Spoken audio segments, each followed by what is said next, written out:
Okay, so thanks very much for inviting me. I think I'm here with 3 years delay, but I am. So for those of you who know me, you'll probably be a bit surprised about reading the title, as I've done. I mean, it's something completely radically different from what I've been doing in the past. It reflects partially the fact that there is a growing interest in this kind of umbrella area of household finance, but also probably especially that at my place, it's a sort of a religion to be working on this. So I started also, getting interested in these kind of issues. So this is a joint work with Filippo Pellegrino, who is at the Department of Maths at Imperial as well, okay? So as you have a kind of probably guessed from the title, this is going to be a relatively easy application of, more than easy, kind of natural application of some basic machine learning techniques to study something that has been heavily analyzed in some shape or form using classical models. When I say classical models, I mean basically parametric models, okay? There's a big literature on kind of studying investment decisions from households using these kind of models. These models typically require quite a lot of structure in the sense that you have to kind of specify utility functions, you have to specify preferences, and they are also kind of, as we will see, I will give you a brief introduction to this model. They are also quite involved from a computational perspective. And they typically kind of focus on discrete choice problems. So what are the determinants of, for example, choosing a given saving plan or a given insurance kind of product. And these kind of problems can be naturally cast into a discrete choice one, okay? On the contrary, we're going to adopt a kind of a different approach in the sense that we're going to tackle a similar problem, not entirely the same, but a similar problem within, of course, kind of investment decisions from households, but using, as I said, a relatively straightforward kind of machine learning model, which doesn't kind of, as you know, require specification of preferences or utilities. There's going to be a little bit of a twist with respect to what typically people have done in similar application, in the sense that it's going to be a multi-objective kind of optimization. And in some sense, for the application that we have in mind, simplicity is our friend, okay? So the fact that we have a simple model kind of makes our life easier, but also respects some kind of natural constraints that you have in the data that, as we'll see, will be respected without any additional assumptions, okay? So as I said, let me just give you a very brief introduction, and I'm going to be deliberately kind of fast in this kind of overview. There's a big kind of literature in modeling discrete choice by agents and in general households when it comes to kind of investment decisions. So the idea is to merge two concepts. The first one is an economic concept, so everything is based on expected utility, okay? And so the agents are basically assumed to be maximizing their expected utility. And from the point of view of bringing this to the data, the natural kind of tools to use are discrete choice models. So if you have multiple options where to choose from, typically multinomial kind of logit specification has been kind of utilized for analyzing these kind of models. So in other words, we assume that we have a certain utility, okay, from individual kind of I coming from choice J, which can be modeled as, as depending on a vector of parameters to estimate on the data, and some kind of characteristics, which can be characteristics of the product and or characteristics of the individual, plus of course, an error term. So the idea here is to choose the choice that essentially maximizes the expected utility. In the standard specification of these kind of models, the choice set has been assumed to be completely observable, okay? And so if we cast this problem econometrically into a multinomial logit specification, we are going to basically come up with probabilities that have the typical log odds kind of ratio. So it's going to be the expectation of bj times x divided by 1 plus the expectation of bj times x, okay? So that's kind of standard. We've seen a lot of papers that have been kind of specified in this format.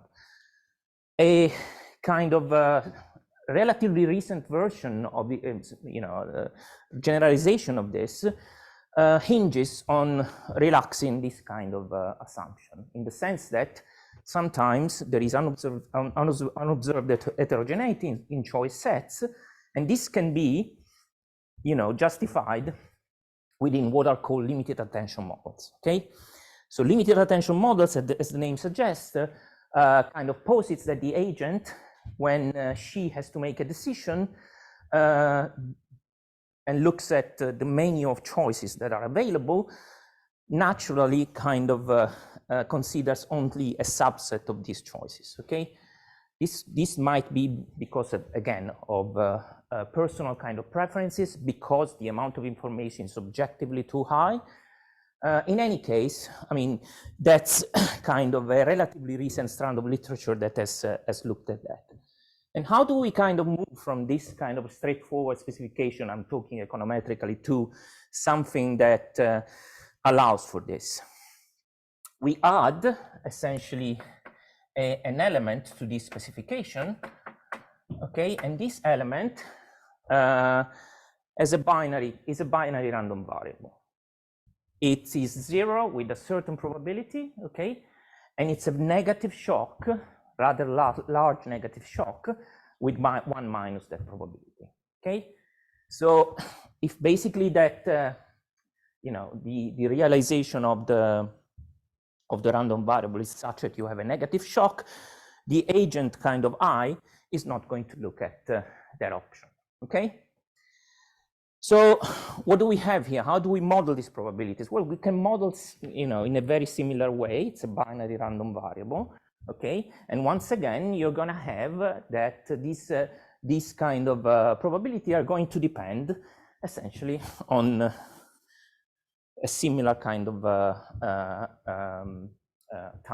similar regressors to the original specification. So you have that these features that affect utility, they also affect attention. So the literature, from an econometric perspective, has tried to kind of make it possible to estimate these kind of models by looking for the first kind of focusing, the first kind of worry that you have in mind is the fact that you need to be able to identify the vector of parameters. And how do you identify these vector parameters? Typically, you kind of must impose some exclusion restrictions. So some of the x's that are present in the utility do not to be present in the attention. Okay. The other thing is basically that, as I said, these models are computationally quite demanding, because you can imagine that, I don't know, an agent has a choice of let's say 20 options. You need to consider all the subsets of these options that can form the consideration set of the agent. So the number of the of the combinations to construct, as you can imagine, rises in an exponential way. Okay, and there are ways to reduce these numbers of potential kind of feasible consideration set, but once again, they require the specification of a utility function, because then you use economic kind of principles to exclude some possible combinations, okay? On the other hand, we are going to tackle a similar problem, not entirely the same problem, because in our case, we are not going to deal with discrete choice, but rather within an allocation kind of problem, okay? And we are going to tackle this problem using a relatively, probably the simplest machine learning model that you can think of. We think that this is kind of interesting for a number of reasons. First of all, it doesn't kind of approximate this allocation problem and transform it into a discrete one. What do I mean by that? We have an allocation problem where you can invest in a number of different financial assets, okay? And so basically the target become the weights of this kind of optimization problem. And we do not transform this into a discrete problem by saying, what is the probability that, I don't know, a given individual will invest in stocks or will invest in hedge funds or will invest in whatever you can think of, okay? So the other thing that I think is interesting is that we don't treat this problem as a kind of in isolation, in the sense that we don't look at weights one by one, but we kind of model these weights jointly. And this has a number of advantages in our view. First of all, it reduces the problem, the risk of overfitting, because you are minimizing an error, prediction error that essentially is the sum of the sum of the individual weights and not focusing on one in particular. But also the other thing is that by doing so, we automatically respect the constraint that the sum of the weights has to be equal to 1. And there is some kind of leverage also in the picture, but overall, this thing is automatically satisfied, which is of course advantageous because you don't have to kind of impose another constraint. We also extend this kind of standard analysis by looking at the prediction of the weights. Okay, we can do so because as we'll see in a moment, the data set that we consider is a survey that is performed every 3 years. So we also have a time series dimension. Okay, we have a non-trivial kind of cross-section of households, but also some kind of time series dimensions, which makes possible to extend the analysis to the prediction of weights. And this is something that, to my kind of surprise, in some sense, I haven't seen a lot done in this domain in terms of prediction of allocation weights. So I talked about the data set. Let me kind of briefly describe it. Is the SCF, the Survey of Consumer Finance. If you are familiar with the household finance, you will know that a number of influential papers have been kind of published using this kind of data set. This is a data set that is collected every 3 years since 1992, and it collects a rather large number of individual kind of features ranging from demographics to economic, but also data about attitude, about risk preferences, okay? And that's important because, it serves as a benchmark on whether our simple specification can kind of account for the unobserved heterogeneity in choice sets, okay? So that's basically the framework.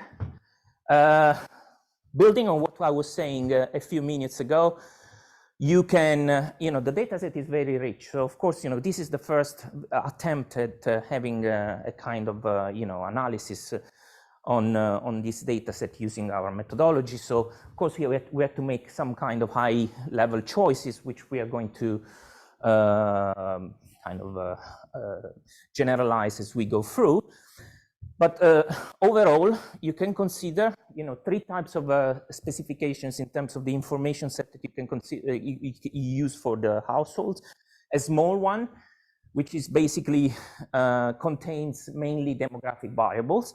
The medium, which adds And this will be quite important, some also financial variables in terms of net worth, in terms of income and other stuff. And the large one, which, as I said, kind of is a sort of benchmark on unobserved heterogeneity, because it contains attitudinal data on savings, risk preferences, and other stuff. Okay, number of predictors, of course, increases from 8 to 26, and that's that's what we have. At the moment, I want to specify this, but we are going to kind of take care of this as we go along. The set of predictors is only related to the individuals, so there is no predictor related to the characteristics of the asset that we consider. This is easily solvable. Of course, you have to make some assumptions, but you can think of historical returns, historical standard deviation, and so on and so forth. Okay, so the idea is that essentially we consider regression trees. I'll give you an example in a second, and forgive me for the simplicity of the example, but I don't know, just in case someone is not super familiar with this kind of models, where they are kind of determined by a directed graph, so it has a direction that basically creates more branches. And a regression model, which is surprisingly simple, is a constant regression model, okay? But, as I said, this has its advantages in this case, because by considering constant regression model, at the end of the day, you are kind of,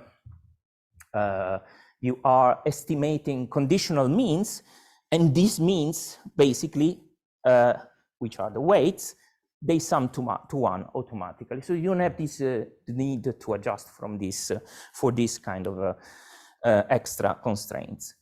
As I was saying before, we are going to minimize the error associated with all weights, so not looking at the weights individually, but basically an overall minimization. This is the advantage, as I mentioned, to limit one of the big problems in machine learning methods, which is overfitting.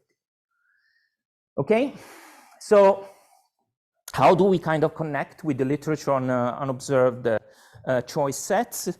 In a sense, the large specification kind of should at least capture some of these attitudinal kind of choices, okay? So we can see whether a smaller specification for our model can indeed replicate the results that we have for a larger specification of the model, which means that the nonlinearity that the model kind of captures are enough to mimic these unobserved heterogeneity. Okay, so that's basically our kind of approach. Of course, this is more like wishful thinking at the moment rather than an actual result, in the sense that in order to reconstruct the risk attitude and the preferences of individual households, you need to have some extra assumptions with respect to what we have now. But that's basically the idea. Okay, so that's basically a binary tree. You have the number of different nodes, which in this case is 7. You have all the possible kind of path. From 1, you can move to 2, or move to 3. From 2, you can move to 4, 5, and so on and so forth. And you kind of specify the nodes versus the terminal kind of leads, okay? And the different paths to get to a particular kind of terminal node. So this would be the walk to get to number 3, and so on and so forth. I mean, this is natural, kind of relatively straightforward, but for those of you who are not familiar with this kind of models, I think this is a nice graphical kind of explanation. Okay, econometrically, we have a very simple setup, which is induced by this model. Of course, don't get me wrong, this is the simplest setup that you can have. This IID can easily be kind of relaxed. I don't think it's a problem, because at the end of the day, we are not doing inference here. Apologies for this funny symbol. I don't know what happened when LaTeX kind of processed the file. Anyway, I think you know what's there. And yeah, so that's basically, as you said, as you can see, it's a very, very simple model, okay? So one thing that is common in this kind of approach is to create ensembles, as the kind of jargon, you know, the jargon in this kind of literature calls them, of predictors, which is, you know, it's an approach that was put forward by Brayman in 1996. Essentially, the idea there was to consider ensembles to improve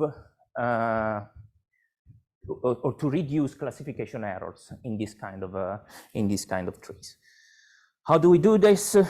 Once again, this is very first attempt. So for what you see today, we have created very simple ensembles in the sense of resampling with repetition, and so we consider kind of 1,000 ensembles. But you can do something better than that and increase on the kind of accuracy of your results, how respecting the frequencies that you have for some kind of features in the sample. So, for example, the most notable case where this would be, I think, effective is the split between males and females. We have 80% men, 20% females. Of course, you know, if you resample, you know, on an IID basis, you risk that the ensemble contains much more men than females. And so you want to take care of that by using what is called stratified sample. I don't think this will change terribly the results, probably more accuracy, but just to be complete transparency, we haven't done this so far. Just had results a couple of days ago, okay? So a few technical kind of considerations, which are, I think, however, quite important. So first of all, typically these kind of models have a parameter that needs to be chosen in a data-driven kind of way. And generally the approach is to choose this parameter by using a cross-validation approach, okay? Now, remember the nature of the data here. We have data over a rather large cross-section of households, but also over some kind of periods of time. So in order to prevent any sort of leakage, when we did the cross-validation to find out the depth of the tree, we imposed that, you know, from the training set to the cross-validation set, we respected the natural ordering of time. So there is no leakage of future information in considering this kind of, in choosing this kind of parameter, okay? The other thing is, of course, that, you know, the natural kind of split between training set and evaluation set was that we stopped at 1990, we stopped at 2007 in order to estimate the model, and then we considered kind of estimations first of weights, but also prediction of weights, okay? So let me show you some in what kind of, I think I have 10 minutes more or less left. So let me show you the results. And these, once again, are high-level results in the sense that we had to kind of focus on probably, you know, the most kind of less granular kind of investment decisions, but we are going to dig even deeper. So this is essentially we consider only financial investments, first of all, okay? We didn't consider real investments. Financial investments are categorized into 10 broad categories, which are basically shown here. That's the legend. And here we report the out of sample mean squared errors for each category, okay? And the bars essentially signify that we consider the 3 specifications of the model. Conditioning on the small data set is the blue line. Conditioning on the medium data set is the orange line, and conditioning on large data set is the green kind of bar, okay? So a few things come to mind. First of all, the model seems to, I can't have a benchmark here because, as I said, there is not a lot of literature on this, on the joint prediction of weights. So I can't say whether, you know, we're doing better or worse than someone else.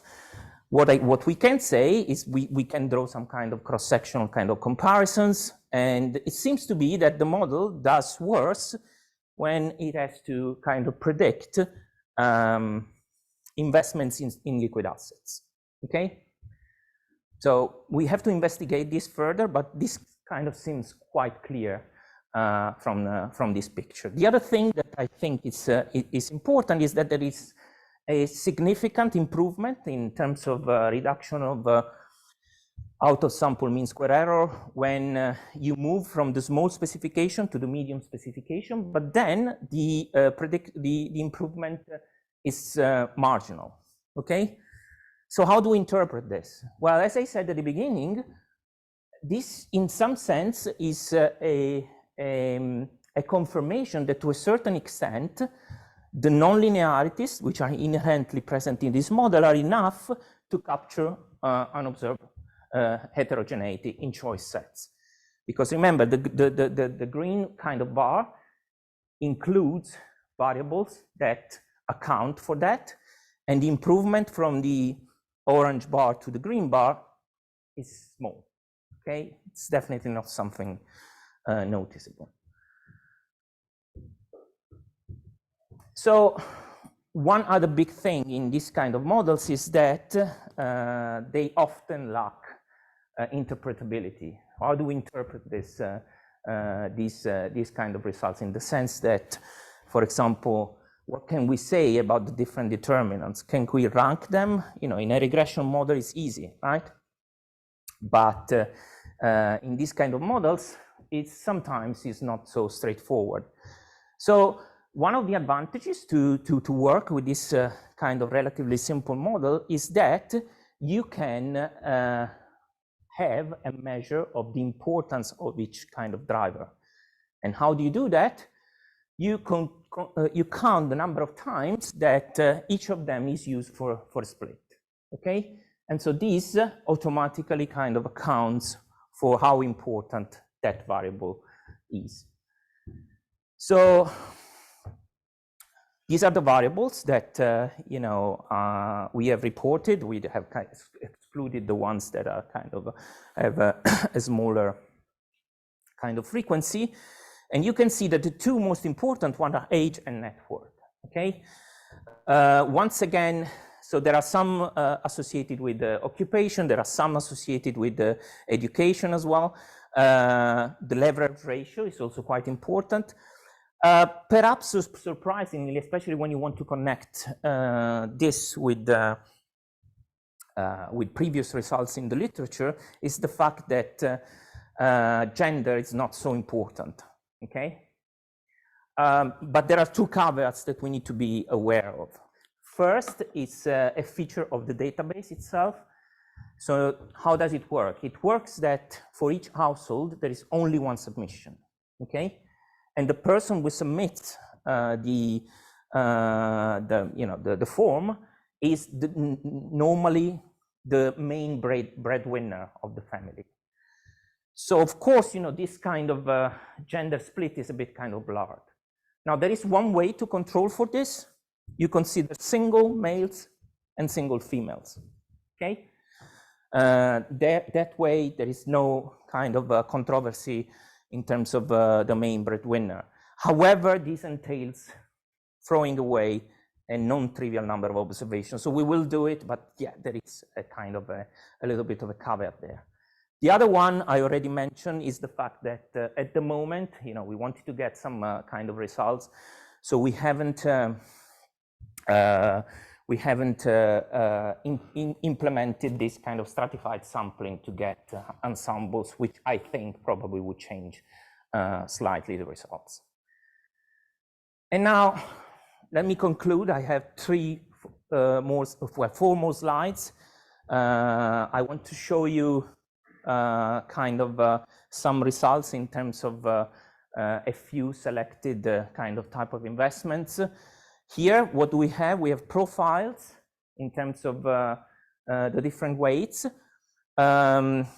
across age and high net worth. Now, this is another feature of the database. The number of high net worth individuals in this database is known to be quite high. Okay, so don't get kind of carried away by these numbers. I thought at the beginning that they were kind of outliers. They are not. There are some kind of notes that explain the methodology with which this database is compiled, and it has a quite high number of net worth individuals. So here we condition by education. So look at that. I mean, this is basically investment in liquid assets. Okay. And so this if you think about this as the unconditional kind of profile, because it considers all the education levels, and then we split the same profile across different education levels. This is the legend. Remember, these are weights, so they are less than 1. Oops. They're less between 0 and 1, and the darker the color, the smaller the weight. Okay.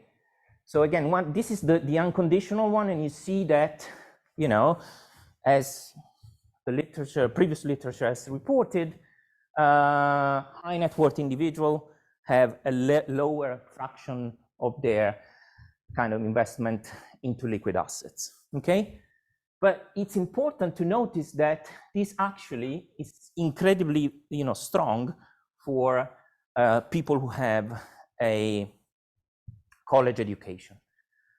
And also this nonlinearity is interesting. As age increases, the percentage of liquid kind of assets goes down. This is investment funds. So think about, again, speculative kind of means of investment. And you see an opposite kind of result. Okay. Once again, this is consistent with the previous literature in the sense that you see that, higher kind of net worth individual tend to invest more into this kind of type of vehicles. Okay, and the effect of education is also strong here, because don't get carried away too much by the lines, which seem kind of similar, but the color is different here. Okay, so it means higher kind of fraction of the investment into these vehicles. And finally, stocks, which essentially mirrors what we have seen in the previous kind of slide, unconditional, and then the 4 kind of specification for the type of education. And once again, you see a nice nonlinearity related to age. Okay, consistent with quite a lot of literature that has been kind of proposed before in this kind of fashion. Okay, so overall, this is a very simple model that can, in any case, kind of easily, I think, replicate, but also predict weights into the allocation problem of a typical kind of household. So what do we need to do in terms of, making this a little bit more kind of compelling? Well, a couple of things, as I mentioned. First of all, I think it would be nice to augment the set of regressors with features that are related to the specific investment, and there are ways to do it. Of course, it's going to be an approximation because we don't know the granularity of the investment, and we can think of average kind of measures of risk or expected return for these choices. So that's one thing which I think is interesting. But the other one is to exploit the time series dimension, which at the moment we haven't too much. I mean, of course, we cast the problem in terms of a prediction one, and naturally this takes care of the time. But there are other things that we can do. So for example, augmenting also the set of regressors for common factors, okay? What could be these common factors? They could be related to the state of the economy. Now, we are not going to have a lot of kind of business cycle indicators because the sample size is relatively short, but we can think of other measures. For example, output gap, inflation, this kind of stuff, okay? Especially inflation, because in other inflations we know it affects different kind of assets in a different way. So I think probably would be interesting to include this. Okay, so I think I'm more or less on time, so I will stop here and I'm happy to take questions. Yeah. Mm-hmm.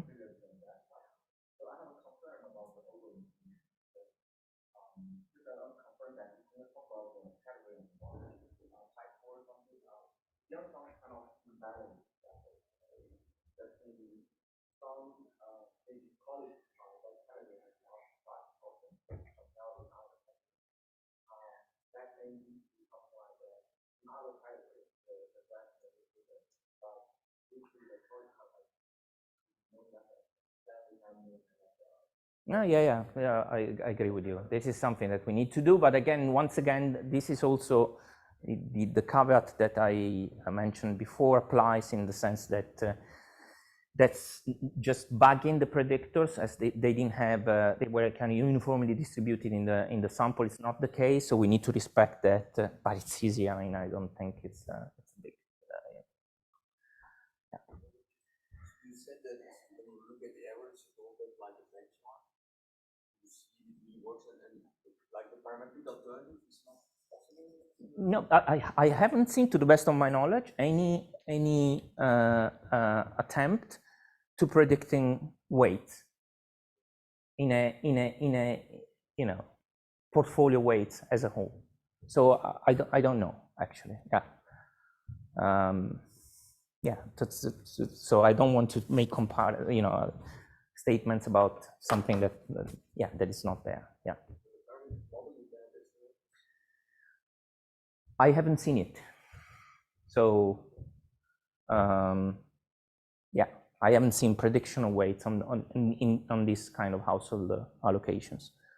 So what you can do, and has been done, is determining the probability of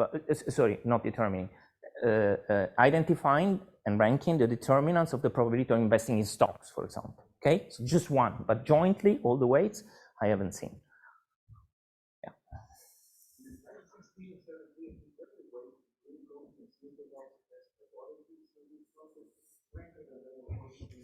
Yeah, I think there is. Of course, we need to make better assumptions about the error term and all this kind of stuff, but yes, there is. Yeah.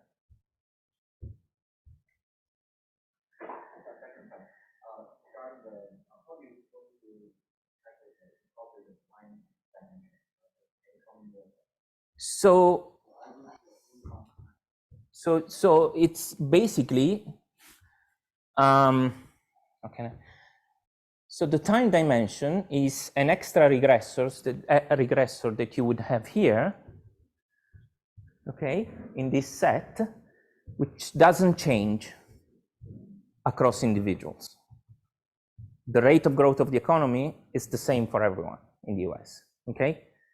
And you can augment this model by considering what are called common factors. So it's an extra regressor, essentially, that you add, which doesn't have any cross-sectional variation.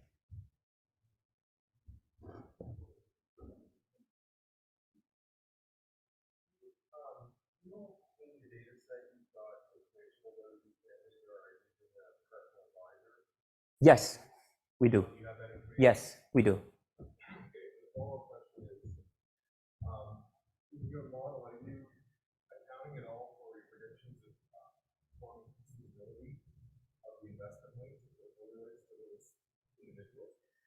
We do. We do. In the large set of predictors, we do have something like that. Absolutely.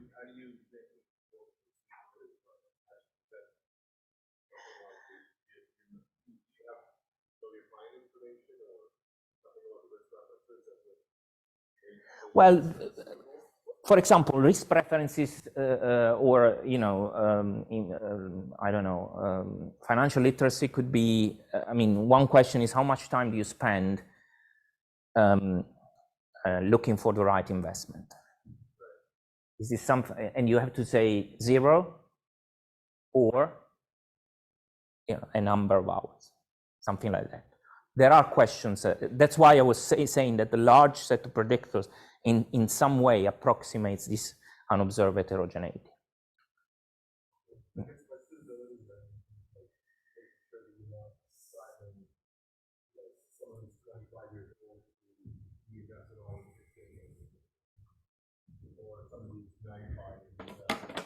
So it's related to whether your the risk profile is basically correct for your kind of things. To be honest, with this particular specific question, I have to check. But you know, the database is very rich because at the moment we consider only the high-level questions, but then they are broken down by a number of sub questions. I have to check whether there is anything like that. Yeah, yeah.